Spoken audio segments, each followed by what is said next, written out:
আসসালামু আলাইকুম। আজকের ব্লগটি স্টার্ট করলাম রাত্রে থেকে। কালকেও আমার মেয়ের জামাই লিচু নিয়ে আসছিল, আজকে নিয়ে আসছে বাচ্চার বাবা। এই যে লিচুগুলি দেখতে সুন্দর, খেতে কেমন এখনো খাইনি, মিষ্টি কিনা বুঝতে পারতেছি না, খেয়ে তারপরে বুঝতে পারবো। আপনারা কেমন আছেন, কে কোথায় আছেন? আমি তো আলহামদুলিল্লাহ ভালো আছি। আর এখন যেহেতু আম কাঁঠালের সিজন, দেখা যাবে কয়েকদিন পর পর আম কাঁঠাল লিচু খাওয়াই হবে। এই মানে আম কাঁঠালের সিজনে আম কাঁঠাল লিচু না খেলে দেখা যায় যে মানে ফলেই খাওয়া হয় না, এরকম একটা। আমি আমার নাস্তা বানানো দিয়ে আমি আমার ব্লগটি শুরু করলাম। আপনারা কেমন আছেন? আমি তো আলহামদুলিল্লাহ ভালো আছি। ভাবলাম আপনাদেরকে একটু শেয়ার করি সকালের নাস্তাটা। আমি এই পরোটা বানাবো। পরোটার জন্য আমি এখানে আটা নিয়েছি, কারণ ছেলে পরোটা ছাড়া কোনো কিছু খেতে চায় না। অবশ্য আমরা রুটি খাই, সাদা রুটি, ছেলে পরোটা খেতে পছন্দ করে। তাই ভাবলাম ছেলে ঘুমাচ্ছে, ঘুমানোর আগে যখন উঠে তখন আমি পরোটা বানিয়ে দেব। তার আগে আমি ডোটা করে নিচ্ছি। দেখেন, লবণ দিয়ে দিলাম, এখানে সামান্য একটু পরিমাণে তেল দিয়ে দিচ্ছি। তেলটা দিলে কি হয়, মানে পরোটাটা মানে একটু সফট হয় আর কি, খেতে ভালো লাগে, বাহিরের পরোটার মতো লাগে। বাহিরের পরোটা যেভাবে বানাই সেম আমি সেইভাবেই বানাচ্ছি, কারণ সামান্য একটু চিনি দিচ্ছি। আর এটাকে আমি এখন ডো করে নেব সামান্য হালকা কুসুম পানি। গাইস, এই যে সকাল সকাল তো দেখাইলাম রুটির ডো করে রেখেছি।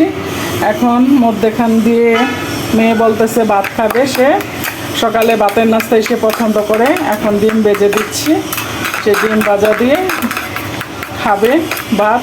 আমি ডিমটা আগে ভেজে তারপরে আমি পরোটা ভাজবো। ছেলের জন্য ডিম ভাজবো আমার, কারণ সকালটা শুরুই হয় ডিম ভাজা দিয়ে। প্রতিদিন আমার 2-4টা ডিম ভাজাই হয়। কিছু করার নেই, কৃপণতা করে লাভ নাই দুনিয়া 2 দিনের জন্য, কারণ দুনিয়াটা খুব খারাপ অবস্থায় চলে যাচ্ছে। কারণ আমরা কোন দুনিয়ায় আছি, কোন দুনিয়ায় বাস করতেছি বুঝতে পারি না। কারণ এই যে 4 দিন আগে একটা ঘটনা ঘটলো, রামিসা মেয়েটাকে হঠাৎ করে মানে এক পশুর হাতে মানে মারা গেল। জানি না তার কি দোষ ছিল, নিষ্পাপ একটা শিশু 9 বৎসরের, সে কি পাপ করছিল, সে কার কি ক্ষতি করছিল। আসলে মানুষ এখন মানুষ নেই, মানুষ হয়ে যাচ্ছে পশু। সবারই বলি, যাদের এই মেয়ে আছে, যার যার মা মানে যার যার আর কি মেয়েরা আছে ঘরে, সবাইকে খেয়াল রাখবেন কোন দিকে যাচ্ছে, কার সাথে যাচ্ছে, মানুষে কি তাকে কোনো কিছু খাবার দিচ্ছে কিনা। কোনো খাবার একদম নিষেধ করবেন বাইরের মানুষের না খেতে। আর মেয়েদের প্রতি সবসময় খেয়াল রাখবেন যাতে তারা অন্য কোনো পশুর হাতে না ধরা খায়। আল্লাহ সব মেয়েদেরকে, সব মানে যত মেয়েরা আছে, মার মেয়েরা, আমার মেয়ে, আপনার মেয়ে, সবারই নিজের সন্তানের মতো। তো আল্লাহ সব মেয়েদেরকেই হেফাজতে রাখুক, এটাই সবসময় দোয়া করি। সব পশুদের হাত থেকে আল্লাহ রক্ষা করুক।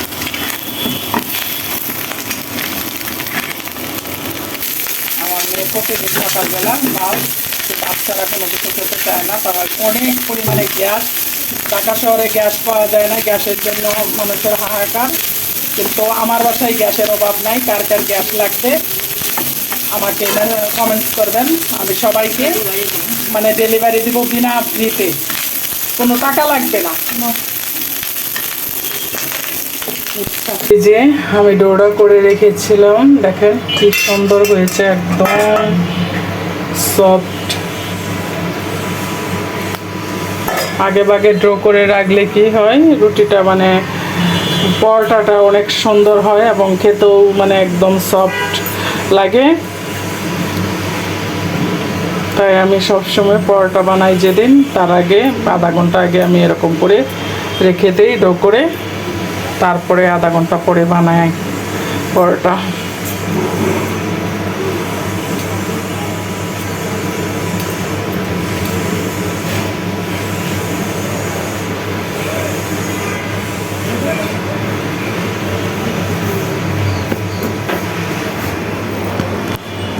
গাইস এই যে রুটিগুলি দেখেন বেলতে কত মানে একদম অল্পতেই মানে শক্তিই লাগে না।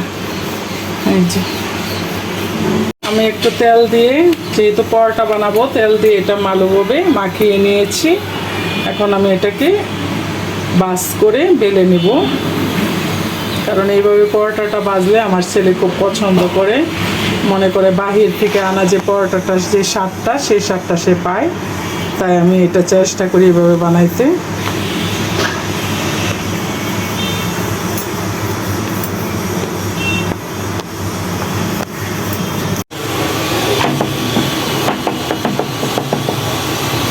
এটা এখন আমি হালকা ভেজে নেব, তারপরে আমি তেল দেবো।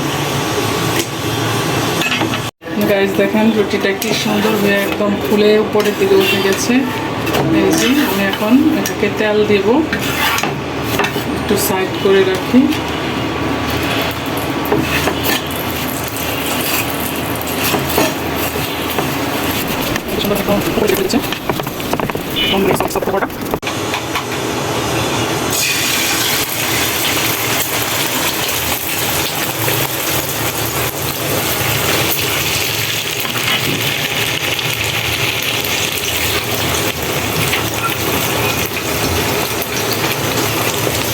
গাইস ডিমটা আমি দিয়ে দিলাম, দেখছেন কত ছোট একটা মানে একটা ডিম দেখা যাচ্ছে দুইটা ডিমের সমান। Magic magic. এখন আমি এটা একটু উল্টিয়ে দেব। এই যে দেখছেন একদম দোকানের মতো, আর দোকানের মতো পারফেক্টলি একদম এই যে পরোটা একেবারে দোকানের মতো দেখেন।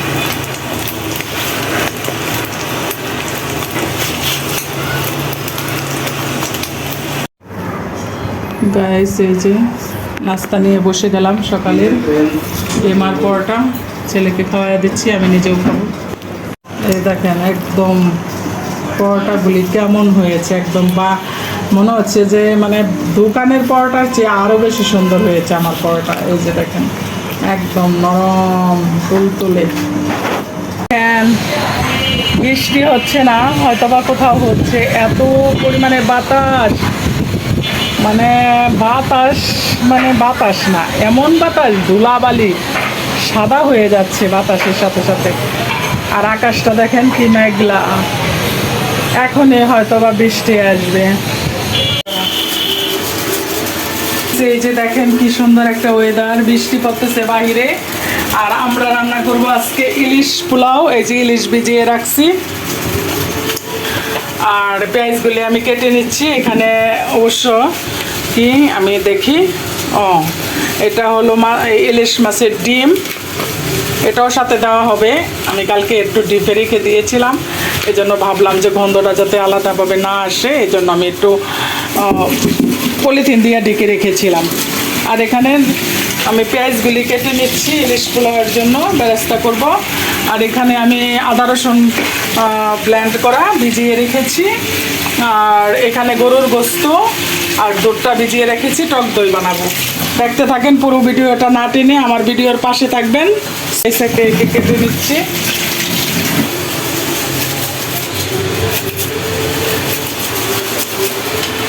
বাহিরে বৃষ্টি হচ্ছে, আমি দেখতেছি আর কাজ করতেছি, এরকম আমার কাছে খুব ভালো লাগে বাহিরের ওয়েদার দেখতে আর রান্না করতে। কার কার এরকম দেখতে ভালো লাগে বাহিরের ওয়েদার, অবশ্যই কমেন্টস করবেন। এই যে পেঁয়াজটি আমি কেটে নিচ্ছি কুচি কুচি করে, একদম কুচি কুচি করে কেটে নেব।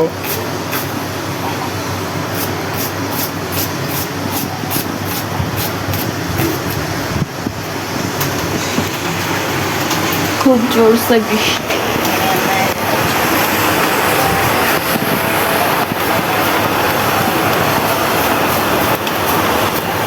এখানে পোলাওয়ের চাল ধুয়ে নিয়েছে।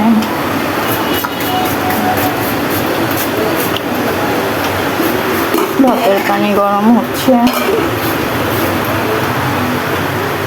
আমি একে একে সবগুলি পেঁয়াজ এভাবে একদম কুচি কুচি করে কেটে নিচ্ছি। ইলিশ পোলাওয়ের মধ্যে হচ্ছে টক দই দিতে হয়, সবচেয়ে ভালো হয় টক দই না ইউজ করে দুধের মধ্যে লেবু দিয়ে যে দইটা বানানো হয় এটা দিলেই সবচেয়ে বেশি ভালো হয়।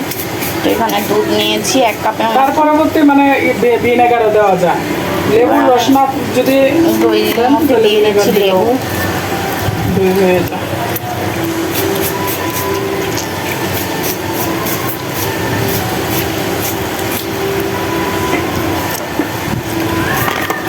হচ্ছে পেঁয়াজগুলো কাটা হয়ে গেছে, অবশ্য এত পেঁয়াজ লাগবেও না, মাংসতে দিবে এর জন্য বেশি করে ব্যবস্থা করছি।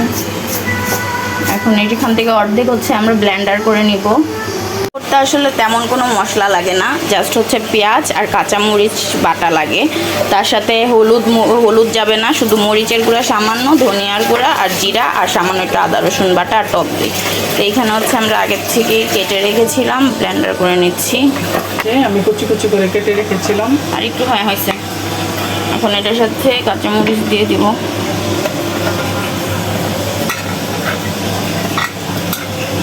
এটা ব্লেন্ডার করে নিব ভালো করে।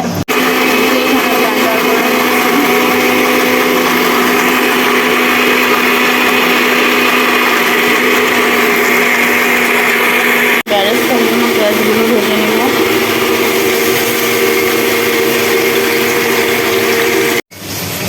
এই যে বেরেস্তাটা আমার হয়ে গেছে একদম সুন্দরভাবে।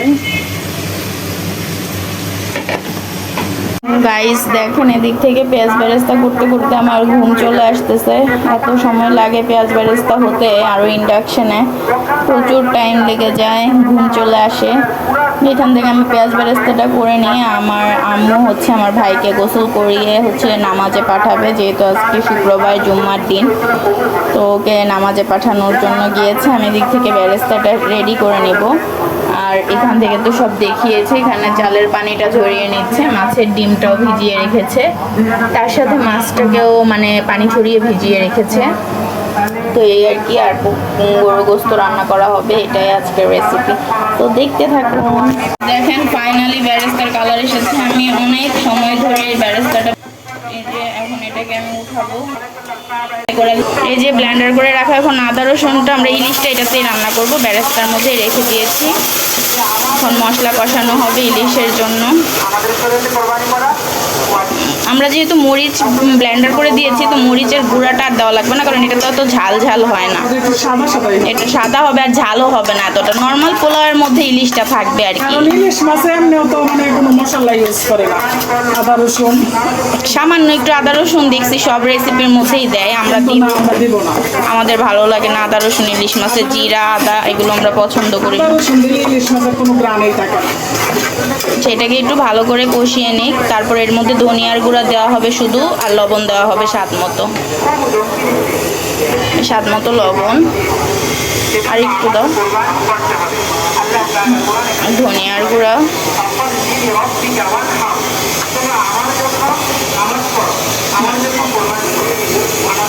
হয়েছে, আর কিছু লাগবে না। এবার এটাকে ভালো করে কষিয়ে নিব, আর টক দইটা দিয়ে দিব, দিয়ে কষিয়ে নিয়ে পরে মাছটা দিব শুধু। আর তেল লাগবে না, পরে দিব চালের মধ্যে, অনেকটা তেল আছে, মাছ উঠায় নিব পরে। আবার এটা তেলটা উপরে না ওঠা পর্যন্ত আমরা এটা একটু টক দই দিয়ে দাও, এটা তেলটা উঠে নেক ভালোভাবে খাবে তো মাখিয়ে রাখবে আগে থেকে, তাহলে টেস্ট ভালো হয়। মানে মাংসটাকে তুলে নিচ্ছে, যে আগে থেকে করে রাখা যে দইটা সেটা দিয়ে দিচ্ছি। দইটা লেবু কম হয়েছে, এটা দিয়ে কষিয়ে নিব। এখানে হয়ে গেছে মাংসটা। মাংসটা কাটতে লইছিলাম, টুকরাগুলো একটু ছোট করতে হয়, যে এত বড় বড় মাংসের টুকরা কারো পছন্দ হয়। আচ্ছা, পেঁয়াজটা দিয়ে দিচ্ছে।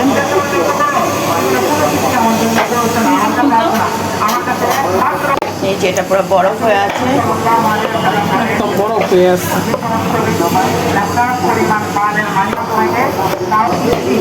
এই যে এখানে আদা রসুন দুইটাই পেস্ট সাথে করা।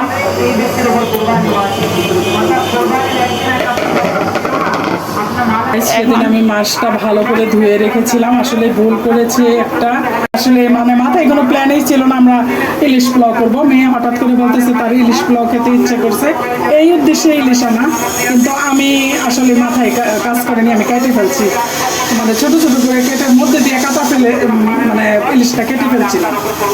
এখন পরে মাথায় আসছে যে এটা ইলিশ পোলাওয়ের জন্য ইলিশটা আনা হয়েছে।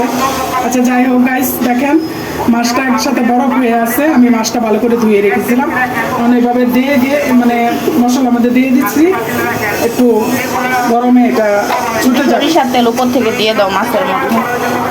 সরিষার তেলটা দিতে ভুলে গেছি, চালের মধ্যে অল্প দিয়ে দিব। এই যে সরিষার তেল এখন মাছের উপরে অল্প করে সরিষার তেল দিয়ে দিচ্ছি। ও মাছের উপরে দাও।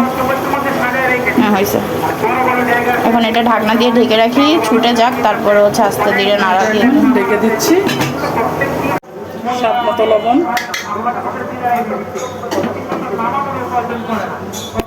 এই যে মরিচের গুঁড়া, রাঁধুনিটা মিক্স করে নাও সাথে। রাঁধুনি, মরিচ,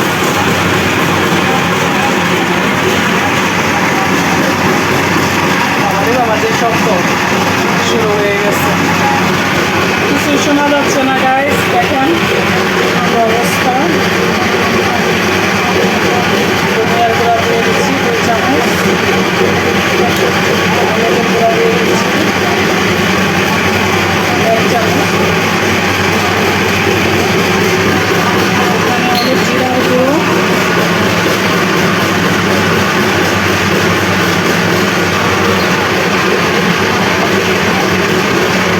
এখানে সাদা তেল পড়াটার জন্য আমি ঢেলে রেখেছিলাম, এগুলো দিয়ে দিচ্ছি। এই যে দেখেন কত বুদ্ধিওয়ালা মানুষের মার কাছ থেকে সন্তানেরা শিখে, আর আমার মার কাছ থেকে শিখবো কি, মানুষ সামনে দিয়া এমনি করে ভাত খায় আর আমরা খাবো কান্নের পিছে দিয়ে হাত ঘুরায়, এরপরে খাবার। দেখেন ইলিশ মাছের বরফ সহ দিয়ে দিছে, এরপরে এটারে এতক্ষণ মুতায়া তারপরে হচ্ছে এটারে খুলছে। এটা কি কোনো দরকার ছিল? একটু ভিজায় রাখলেই তো হইতো, বলে স্বাদ নষ্ট হয়ে যাবে। এই হলো আমাদের ঘরের অবস্থা। আর বাহিরে তো শুরু হয়েছে, মানে যুদ্ধ লেগে গেছে, মনে হইতেছে আমাদের বাসার মধ্যে যুদ্ধ শুরু হইতেছে না। কেমন হচ্ছে, অনেক বছর পর ইলিশ পোলাও রান্না করছি, বলছে এই চাল দিও না, বেশি হয়ে যাবে,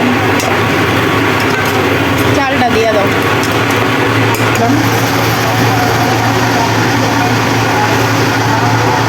এটাতে দেওয়ার কারণ হচ্ছে যেন চালের মধ্যেও ইলিশের ফ্লেভারটা পুরোপুরিভাবে ঢুকে, কারণ ইলিশ তো আর নাড়াচাড়া করা যাবে না দিয়ে, এর জন্য হচ্ছে এটার মধ্যে দিয়ে দিলাম। এখন গরম পানিটা দিয়ে দিচ্ছি।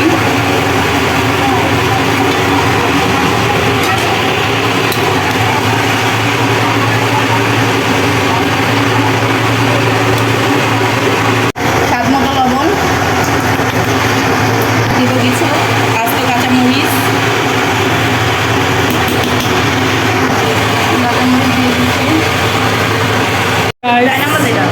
ওই যে আমার ছেলে নামাজ পড়তে যাবে, এই যে আজকে তার বাবা বাসায় নেই, ওনের অফিসে কাজ আছে, বাইং অফিসে, এই জন্য চলে গেছে। এখন আজকে তার একাই যেতে হচ্ছে। যাও, দোয়া করো সবার জন্য, সব আন্টি আঙ্কেলদের জন্য, লিফটের জন্য ওয়েট করতেছে।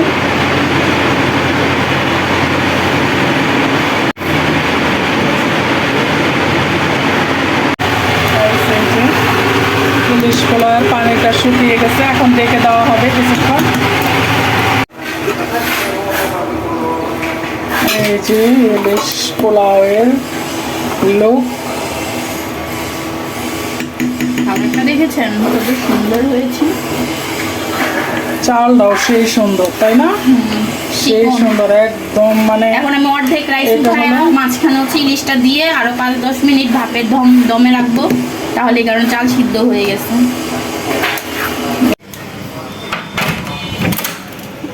এই যে বেশ থেকে চলে আসছে মেয়ে, ওই আসো, এই যে চাল উঠিয়ে নিয়েছি। গাইজ দেখেন, আর একটা কথা, মেয়ে ব্যাস থেকে আসছে, প্রতিটা মুহূর্ত মানে যতক্ষণ পর্যন্ত মেয়ে বাহিরে থাকে একটা মানে টেনশন কাজ করে মেয়ের মাদের, মানে সব সময় দেখা যায় মেয়েরা বাহিরে গেলে মাদের টেনশন একটা কাজ করে। এখন যে দেশের অবস্থা তো বুঝতেই পারতেছি। এই যে দেখে নেন, আগে আমি যে ডিমটাকে আগে বিছিয়ে দিচ্ছি সুন্দর করে। ও কি বলতে চেয়েছিলাম, রামিসার কথা বলতে চেয়েছিলাম যে রামিসার মতো এরকম একটা ফুলের মতো পবিত্র একটা মেয়ে, তো কি বলবো, সেই মেয়েকেও বাঁচতে দেয়নি। তো মেয়ে মানুষ আসলে এমন একটা যে মানুষের কাছে মানে ভাগ, যেরকম ভাগের মুখে যেরকম মানুষ এই হয়ে থাকে, ভয়ে থাকে, সেরকম মেয়ে মানুষগুলো বাহিরে বের হইলে এরকম একটা ভয় ভয় থাকে যে কোন সময় কোন বাঘ কোন পশু ধরে ফেলে। মারা ভয় তো মারা সবসময় এই ভয়েতে মানে থাকে, টেনশন, মানে মাথায় সবসময় টেনশন কাজ করে যে মেয়ে এখনো বাসায় আসতেছে না, মানে এরকম একটা আর কি ব্যাপার স্যাপার।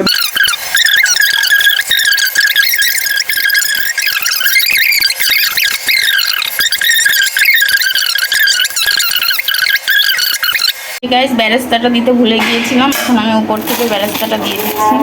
কত টেস্টি হয়েছে শুনছেন সাউন্ডটা।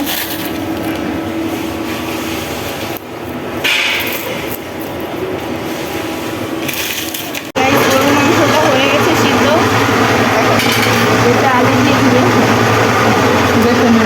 এই যে গাইস, আজকে দুপুরের ইলিশ পোলাও রান্না হয়ে গেছে। আমরা এখন দুপুরে লাঞ্চ করব। এখানে আজকে শুক্রবারে দুপুরের মেনু ছিল ইলিশ পোলাও, তার সাথে আছে গরুর গোস্ত। এটা অবশ্য রাতে খাবো, কারণ দুপুরবেলা তো ইলিশ পোলাওই খাবো। এটা গরুর গোস্ত রান্না করে রেখেছে। তো চলুন দেখায় আজকের ইলিশ পোলাওটা কেমন হয়েছে। এই যে এখানে হচ্ছে, এই যে দেখতেই পাচ্ছেন আমাদের ইলিশ পোলাওয়ের ইলিশ, আর এই যে পোলাওটা খুব সুন্দর। এখানে সালাদ কাটা আছে, ঠান্ডা পানি আছে। এবার আমরা খাবো দুপুরের খাবার।